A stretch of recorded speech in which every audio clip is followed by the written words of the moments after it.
they may well fill in their autobiography with relevant bits that seem applicable to what we're talking about. So perhaps I might kick off by asking each of you to talk briefly about the sorts of skills you think are critical for a translator to possess and how you keep those skills well and truly honed. Maybe Peter, if you want to start. Yeah, thank you, Lilith. Well, I just want to read something from this translation that just came out on Tuesday by Giuseppe Pla. He wrote this work in 1918, 1919, and he was 21 and 22, and he was at Barcelona University, and he knew he wanted to be a writer. But his parents insisted that he did a degree in law at Barcelona University, and he hated it. But he went to the Athenaeum, which was like a literary club, and he met writers and intellectuals there. And this is a diary entry for the 21st of February 1919. Alexandre Plana advises me to become involved in proper literary activity. He suggests translating a really tough French book. He proposes Les Cornifleurs by Jules Renard. The title of Renard's novel plunges us into an endless discussion. What does it mean? Can one translate Les Cornifleurs, the sponger, by Altastorietas, the dilettante? Of course, that isn't quite the same thing. Translation is a devilishly difficult occupation, but I see how useful it is, especially useful for getting to know one's own language. I would say that continuing education as a translator, every new translation of a new writer that you do for a new publishing house is a piece of continuing education, because you're thinking about how you're going to recreate a new individual literary style. And then you're going to work with a new editor, and you're not sure how that editor is going to edit your translation. So you're going to be in a new form of collaboration, perhaps with 2 or 3 editors even.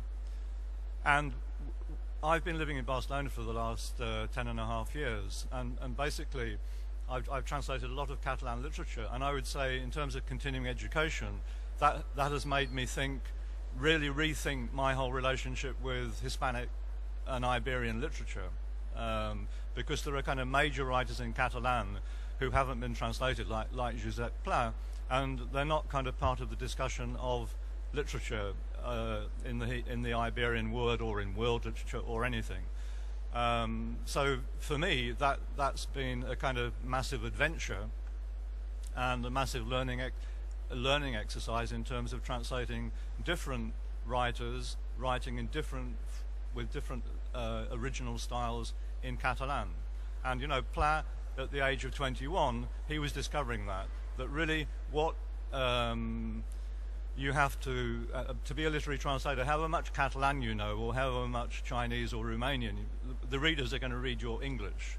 So the key thing is, you know, can you recreate different voices with each of the writers that you're translating? Yeah.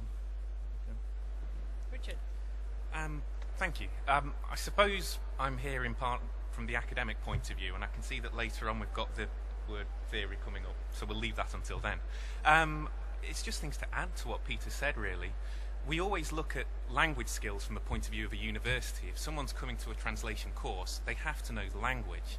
But clearly, when we start talking to people about what's your language like, they always think that we mean the source language. Of course, the target language is a clear thing here. If you can't write in English, you can't write, and you can't translate literature, because that book will not be read as literature. It will depend for its existence and its literary quality on the source text. And the people don't want to read the source text. They want the translation. So that's a key issue. I also always ask my students, what do you read? And again, they think, what am I reading in the source language? Also, I'll always say, what are you reading in the target language? Not only do you have to locate this text that you want to translate, let's say from a point of view of a pitch, you have to locate it in the source literature, so you've got to know what's going on and what that tradition is. You've got to be able to say how it will fit in with, in this sense, British literature or wider English language literature. And without that, you will not be able to succeed as a literary translator.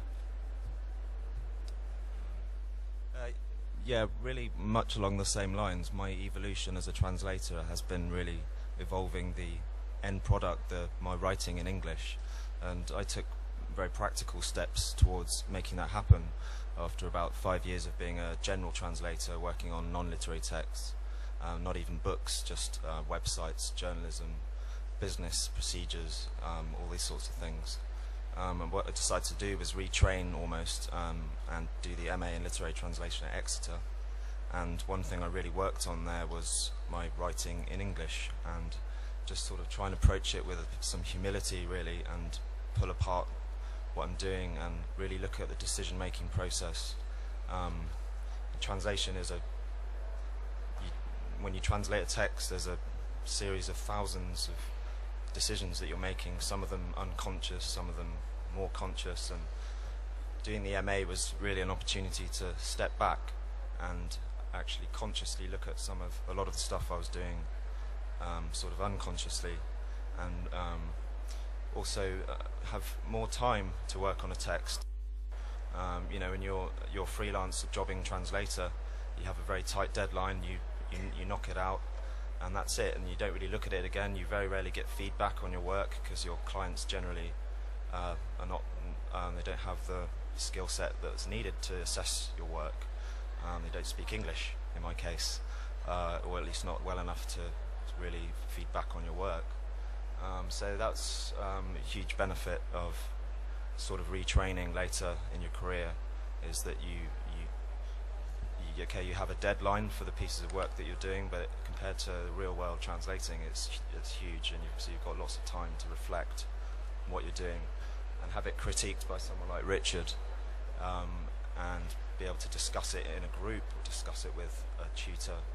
I found that process really helpful, and I just found the more humility I could find in myself, it's not really a skill, it's more a sort of approach. The more humility I had, the faster my writing developed, because I was able to just be more supple and adapt more.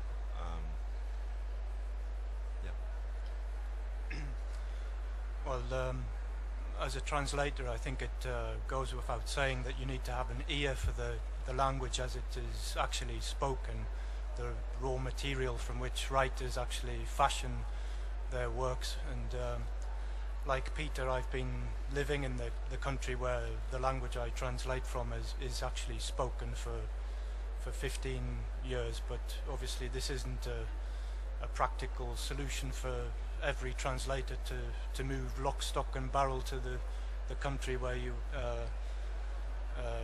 want to, where the language is spoken. But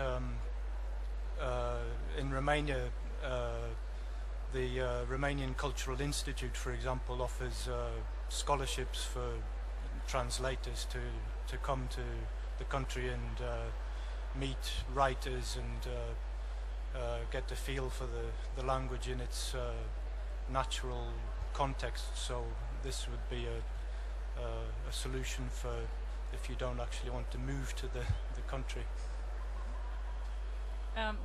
We've had several people mention education, academic background, skill and training, and as someone who actually spent a whole academic lifetime teaching Spanish literature, and only after I retired being able to get finally to do what I really wanted to do, which was literary translation, there is a question in my mind, in a sense, you know, how important is it to actually, what do you get out of doing a degree in literary translation?